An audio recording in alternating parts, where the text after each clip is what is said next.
ఎవరి ఇంటిలోనైనా ఉసిరి చెట్టు ఉందనుకోండి, వాళ్ళంత భాగ్యవంతులు ఎవరు ఉండరు. ఎందుకో తెలుసా? వాళ్ళు ఎక్కడికి వెళ్ళవలసిన అవసరం లేకుండా ఇంట్లో పూజా మందిరంలో ప్రతిరోజు గృహదేవతల్ని ఆరాధించిన తర్వాత కార్తీక మాసంలో చక్కగా ఉసిరి చెట్టు దగ్గరికి వచ్చి ఈ శ్లోకాలు చెప్పవచ్చు. ఆ ఉసిరి చెట్టు యందు పరదేవతానుగ్రహము ప్రస్ఫుటమయ్యున్నది.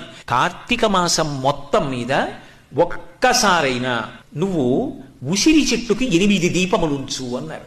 ఏమిటి 8 దీపములు అంటే? 8 దిక్కుల యందు 8 దీపములు పెట్టాలి. అష్టదిక్పాలకుల చేత సేవింపబడుతున్నటువంటి పరదేవతా స్వరూపంగా నీవు నమస్కరిస్తే 8 దిక్కులా వెలుగుతున్నటువంటి దీపముల మధ్య ఉన్నటువంటి ఉసిరి చెట్టుకి నమస్కరిస్తారు.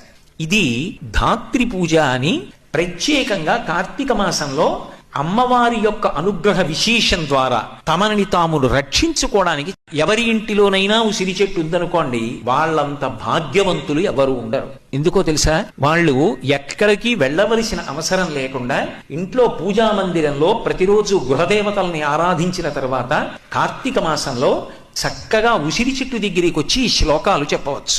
ఆ ఉసిరి చెట్టు యందు పరదేవతానుగ్రహము ప్రస్ఫుటమయ్యున్నది.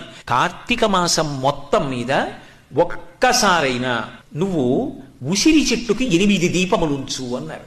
ఏమిటి 8 దీపములు అంటే? 8 దిక్కుల యందు 8 దీపములు పెట్టాలి. అష్టదిక్పాలకుల చేత సేవింపబడుతున్నటువంటి పరదేవతా స్వరూపంగా నీవు నమస్కరిస్తే 8 దిక్కులా వెలుగుతున్నటువంటి దీపముల మధ్య ఉన్నటువంటి ఉసిరి చెట్టుకి నమస్కరిస్తారు. ఇది ధాత్రి పూజ అని ప్రత్యేకంగా కార్తీక మాసంలో అమ్మవారి యొక్క అనుగ్రహ విశేషం ద్వారా తమని తామును రక్షించుకోవడానికి ఎవరి ఇంటిలోనైనా ఉసిరి చెట్టు ఉందనుకోండి, వాళ్ళంత భాగ్యవంతులు ఎవరు ఉండరు. ఎందుకో తెలుసా? వాళ్ళు ఎక్కడికి వెళ్ళవలసిన అవసరం లేకుండా ఇంట్లో పూజా మందిరంలో ప్రతిరోజు గృహదేవతల్ని ఆరాధించిన తర్వాత కార్తీక మాసంలో చక్కగా ఉసిరి చెట్టు దగ్గరికి వచ్చి ఈ శ్లోకాలు చెప్పవచ్చు. ఆ ఉసిరి చెట్టు యందు పరదేవతానుగ్రహము ప్రస్ఫుటమయ్యున్నది. కార్తీక మాసం మొత్తం మీద ఒక్కసారైనా నువ్వు ఉసిరి చెట్టుకి 8 దీపములుంచు అన్నారు. ఏమిటి 8 దీపములు అంటే? 8 దిక్కుల యందు 8 దీపములు పెట్టాలి. అష్టదిక్పాలకుల చేత సేవింపబడుతున్నటువంటి పరదేవతా స్వరూపంగా నీవు నమస్కరిస్తే 8 దిక్కులా వెలుగుతున్నటువంటి దీపముల మధ్య ఉన్నటువంటి ఉసిరి చెట్టుకి నమస్కరిస్తారు. ఇది ధాత్రి పూజ అని ప్రత్యేకంగా కార్తీక మాసంలో అమ్మవారి యొక్క అనుగ్రహ విశేషం ద్వారా తమని తామును రక్షించుకోవడానికి ఎవరి ఇంటిలోనైనా ఉసిరి చెట్టు ఉందనుకోండి, వాళ్ళంత భాగ్యవంతులు ఎవరు ఉండరు. ఎందుకో తెలుసా?